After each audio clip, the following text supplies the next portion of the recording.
men have been convicted in Kosovo on charges of involvement in an organ trafficking ring that performed at least 48 illegal kidney transplants at a clinic on the outskirts of Pristina, under the noses of United Nations police and NATO peacekeepers. Jonathan Rattel, a prosecutor on the case, explained these shocking details of the criminal network. The key element in this criminal conspiracy was the recruitment, transportation, transfer, harboring, and receipt of vulnerable persons, human beings, the indigent, the poor, the lost, and the marginalized in society, those suffering chronic poverty or acute financial distress, from poor countries or countries emerging from conflict and war. Their recruitment of these persons was for the sole purpose of exploitation.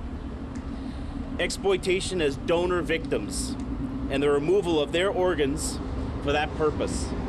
Donors were promised modest sums of money for their kidneys. However, some were never paid. The organ traffickers then charged recipients up to 130,000 euros for the donated kidneys.